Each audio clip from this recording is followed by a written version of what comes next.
2025년 4월 15일 화요일 새벽기도에 오신 성도님들을 주님의 이름으로 환영합니다. 오늘 우리에게 주시는 하나님의 말씀은 누가복음 22장 39절로 53절까지 말씀입니다. 누가복음 22장 39절로 53절까지의 말씀을 제가 봉독하겠습니다. 예수께서 나가사 습관을 따라 감람산에 가시매 제자들도 따라갔더니 그곳에 이르러 그들에게 이르시되 유혹에 빠지지 않게 기도하라 하시고 그들을 떠나 돌 던질 만큼 가서 무릎을 꿇고 기도하여 이르시되 아버지여 만일 아버지의 뜻이거든 이 잔을 내게서 옮기시옵소서. 그러나 내 원대로 마시옵고 아버지의 원대로 되기를 원하나이다 하시니 천사가 하늘로부터 예수께 나타나 힘을 더하더라. 예수께서 힘쓰고 애써 더욱 간절히 기도하시니 땀이 땅에 떨어지는 핏방울같이 되더라. 기도 후에 일어나 제자들에게 가서 슬픔으로 인하여 잠든 것을 보시고 이르시되 어찌하여 잤냐 시험에 들지 않게 일어나 기도하라 하시니라. 말씀하실 때 한 무리가 오는데 12 중에 하나인 유다라 하는 자가 그들을 앞장서 와서 예수께 입을 맞추려고 가까이 하는지라. 예수께서 이르시되 유다야 내가 입맞춤으로 인자를 파느냐 하시니 그의 주위 사람들이 그 된 일을 보고 여짜오되 주여 우리가 칼로 치리이까 하고 그 중에 한 사람이 대제사장의 종을 쳐 그 오른쪽 귀를 떨어뜨린지라. 예수께서 일러 이르시되 이것까지 참으라 하시고 그 귀를 만져 낫게 하시더라. 예수께서 그 잡으러 온 대제사장들과 성전의 경비대장들과 장로들에게 이르시되 너희가 강도를 잡는 것 같이 검과 뭉치를 가지고 나왔느냐. 내가 날마다 너희와 함께 성전에 있을 때 내게 손을 대지 아니하였도다. 그러나 이제는 너희 때요 어둠의 권세로다 하시더라. 아멘. 오늘 함께 볼 누가복음 22장 39절에서 53절은 겟세마네 동산에서의 그 어둠 속에서 예수님께서 무릎을 꿇고 간절히 기도하시는 겟세마네 동산의 기도와 그 이후의 장면들을 기록하고 있습니다. 특별히 우리가 고난주간의 화요일을 보내면서 이 본문을 통해서 예수님의 기도에 담겨있는 의미에 대해서 함께 생각해보고자 합니다.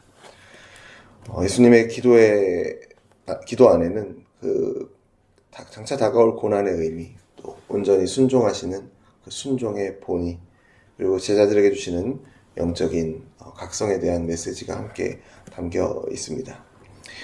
겟세마네에서 예수님은 땀방울이 핏방울이 될 정도로 깊은 고뇌 가운데 기도하셨습니다. 그 예수님의 기도의 핵심 간구는 이것이었습니다. 42절이죠. 아버지여 만일 아버지의 뜻이거든 이 잔을 내게서 옮기시옵소서. 여기서 말하는 이 잔은 전통적으로 예수님께서 곧 당하시게 될 고난의 잔을 가리킨다라고 해석이 됩니다. 십자가를 가리키는 것이죠. 특별히 신학자들은 이 잔에 대해서 하나님의 진노의 잔으로 이해를 합니다. 죄가 없으신 예수님이시지만 우리 죄를 대속하시기 위해서 하나님의 진노가 가득 잠긴 그 잔을 받아 마셔야 했던 것이죠. 그 잔에는 하나님께 버림받는 고통까지 포함되어 있었기 때문에 예수님은 인성으로서 그 고난을 몸서리치며 두려워하셨던 것입니다. 예수님의 이러한 간구는 고난의 의미를 두 가지로 우리에게 보여줍니다. 첫 번째는 우리의 구원을 위한 고난은 그만큼 값비싼 대가를 치르는 일이었다라는 것이죠. 구원의 주님이신 우리 예수님께서도 피하고 싶을 만큼 고통스러운 길이었기에 우리는 반대로 예수님의 희생이 얼마나 엄청난 사랑인지를 깨닫게 되는 것입니다. 그리고 두 번째로 고난 자체는 목적이 없는 것이 아니라 하나님의 뜻을 이루는 도구가 된다라는 것입니다. 예수님께서는 자신의 고난을 통해서 인류를 구원하는 하나님의 계획을 성취하셨습니다. 이와 같은 수준일 수는 없지만 마찬가지로 성도들이 당하는 고난에도 하나님의 선하신 뜻과 계획이 있을 수 있다라는 것을 우리는 짐작해 볼 수 있습니다. 우리는 종종 삶의 어려움 속에서 이 잔을 피하고 싶어 하지만 그 고난을 통해서 이루실 하나님의 선하신 뜻을 신뢰해야 할 줄로 믿습니다. 하나님께서는 때로는 우리를 연단하고 믿음을 강하게 하기 위해서 고난을 허락하기도 하시고 그 과정을 통해서 더욱 하나님께 나아오길 원한다라고 야고보서 1장에서 기록하고 있습니다.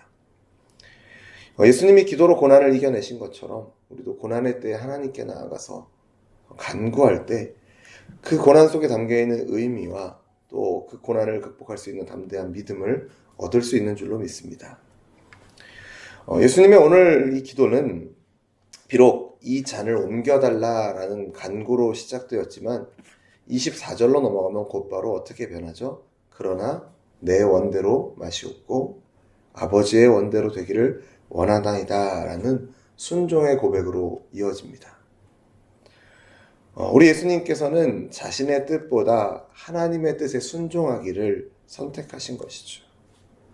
이는 완전한 순종의 본보기가 되는 것입니다. 하나님의 주권적인 뜻 앞에 인간이 겸손히 복종해야 하는 모습이 무엇인가 우리는 이 겟세마네 기도를 통해서 예수님의 모습을 통해서 보게 됩니다.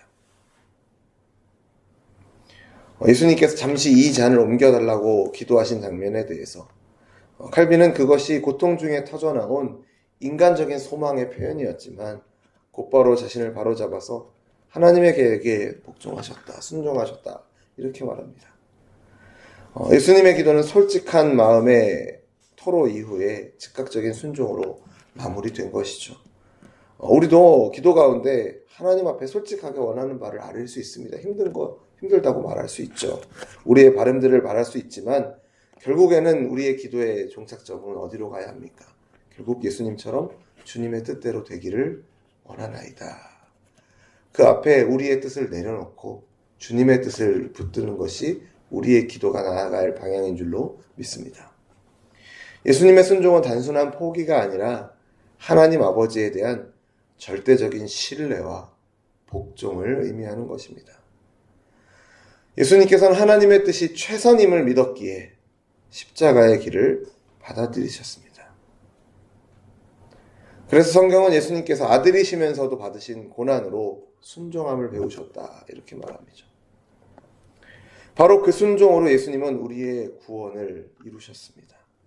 첫사람 아담은 에덴 동산에서 자기 뜻보다 자기 욕심을 따라 불순종하여 인류를 죄에 빠뜨렸지만 예수님은 겟세마네 동산에서 아담과 반대로 끝까지 순종함으로 우리 인류를 구원으로 인도하신 것입니다. 그래서 예수님은 순종으로 우리를 살리신 두 번째, 마지막 아담이 되시는 것이죠. 이처럼 예수님의 겟세마네 기도는 순종의 승리를 보여줍니다. 우리의 삶에서도 하나님의 뜻이 이해되지 않거나 고통스러울 때가 있습니다. 그럴지라도 예수님의 본을 따라 하나님의 선하심을 신뢰하며 순종할 때 궁극적으로는 하나님의 영광과 우리의 유익이 나타날 것을 우리는 믿어야 할 것입니다. 순종하는 자를 하나님께서 돕고 강건하게 하십니다. 실제로 오늘 본문에서도 하나님께서는 순종하며 기도하는 예수님께 하늘로부터 천사를 보내어 힘을 더하셨다라고 기록하고 있습니다. 오늘 저와 여러분에게도 하나님께서 성령을 통해 위로와 능력을 주시고 감당할 수 있는 힘을 공급해 주실 줄로 믿습니다. 그러한 예수님의 기도 장면과 대조되는 또 다른 모습이 하나가 있죠. 그것은 바로 제자들의 영적인 무감각함입니다. 우리 주님께서 그토록 고민하시며 기도하는 동안 제자들은 슬픔과 피곤을 이기지 못하여 결국 잠들어 버리고 말았습니다. 예수님은 기도를 마치신 후에 제자들을 깨우시며 말씀하시죠. 어찌하여 자느냐? 시험에 들지 않게 기도하라. 예수님은 동일한 권면을 기도 시작 전에도 하셨는데 시험에 들지 않게 기도하라 라고 40절과 46절에 두 번이나 당부하신 것입니다. 여기서 우리는 영적인 각성에 대한 중요성을 배우게 됩니다. 기도하지 않으면 영적으로 잠들게 되고 시험에 빠지기 쉽다라는 것입니다. 반대로 기도하면 깨어있게 되고 시험을 이길 힘을 얻을 수 있습니다. 겟세마네에서 제자들은 기도 대신에 잠을 선택했고 결국 곧 그들에게 닥칠 시험을 준비하지 못했습니다. 그 결과 모두 흩어지고 말았고 베드로는 주님을 모른다고 3번이나 부인하는 실패를 범했죠. 그러나 우리 주님은 끝까지 깨어 기도하심으로 십자가의 큰 시험을 이겨내셨습니다. 현대를 살아가는 저와 여러분도 영적인 졸음에 빠지기 쉽습니다. 세상의 염려와 육체의 연약함 때문에 기도를 소홀히 하면 우리의 영혼은 점점 무뎌지고 맙니다. 우리는 영적으로 깨어 있어야 할 때 잠들어 있지는 않은지 돌아봐야 합니다. 특별히 고난의 때나 시험의 때는 더욱 기도해야 합니다. 에베소서에서 바울은 깨어 구하기를 항상 힘쓰라 권면합니다. 베드로전서에서도 깨어라 너희 대적 마귀가 삼킬 자를 찾는다라고 경고하고 있죠. 기도는 영적인 각성을 유지하는 열쇠입니다. 우리의 의지로 버티기 힘들던 유혹도 하나님께 깨어 구할 때 피할 길을 주실 줄로 믿습니다. 그러므로 시험에 들지 않도록 늘 깨어 기도해야 합니다. 예수님의 권면처럼 기도하거나 아니면 시험에 빠지거나 둘 중 하나이기 때문입니다. 깨어 기도함으로 하나님의 도우심을 구할 때 우리는 어떠한 어둠의 권세도 이겨낼 수 있도록 하나님께서 인도하여 주실 줄로 믿습니다. 오늘 본문에 나타나는 예수님의 기도를 통해 예수님은 고난의 길을 준비하시고 제자들은 기도의 실패로 시험에 무너지는 모습이 대조되고 있습니다. 이 모습을 바라보면서 우리도 이 주님의 겟세마네 기도를 우리의 마음에 새기는 저와 여러분 되기를 바랍니다. 먼저는 우리를 위해서 진노의 잔까지 받아 마신 예수님의 그 사랑을 기억하는 저와 여러분 되기를 바랍니다. 고난 중에도 하나님께 부르짖으며 순종하신 주님의 모습을 바라보며 우리도 하나님의 뜻에 순종하기를 결단하시는 저와 여러분 되기를 간절히 소원합니다. 또한 영적으로 나태해지기 쉬운 우리의 모습을 돌아보며 다시 깨어 기도하는 삶을 시작하시는 저와 여러분 되기를 바랍니다. 예수님의 기도가 담고 있는 이 의미들을 깊이 생각하면서 우리의 삶에 적용하면서 이번 한 주간 특별히 고난 주간을 보내면서 하나님의 뜻을 신뢰하며 그 뜻을 이루며 그 뜻을 따라 승리하시는 저와 여러분 되기를 주님의 이름으로 축원합니다. 기도하겠습니다. 사랑과 은혜가 풍성하신 하나님 아버지, 오늘 이 말씀을 통해서 우리를 위해 고난의 잔을 기꺼이 마시며 십자가를 지신 예수님의 깊은 사랑과 예수님의 순종을 다시금 기억하게 하시니 감사드립니다. 우리와 죄와 허물을 대신 짊어지신 그 고통이 얼마나 큰지, 그 사랑이 얼마나 깊고 넓은지 깨닫게 하여 주옵소서. 우리의 삶에서도 주님처럼 하나님의 뜻에 온전히 순종할 수 있도록 인도하여 주시고 어려움과 고난의 때에라도 하나님께 무릎 꿇고 나아가는 기도하는 믿음을 허락하여 주옵소서. 영적인 졸음에 빠지지 않도록 깨어 기도하는 삶을 살도록 성령 하나님 우리를 붙드시고 인도하여 주옵소서. 특별히 고난 주간을 보내며 우리의 삶과 믿음을 더욱 새롭게 하여 주시고 하나님께서 기뻐하시는 삶을 살아가도록 결단하며 또 헌신하며 순종하며 나아가는 우리 모두가 되게 하여 주옵소서. 그렇게 인도하실 것을 믿고 감사드리며 예수님의 이름으로 기도드립니다. 아멘.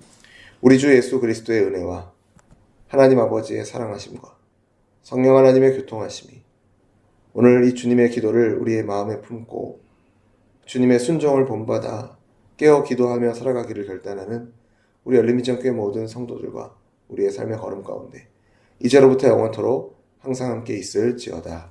아멘.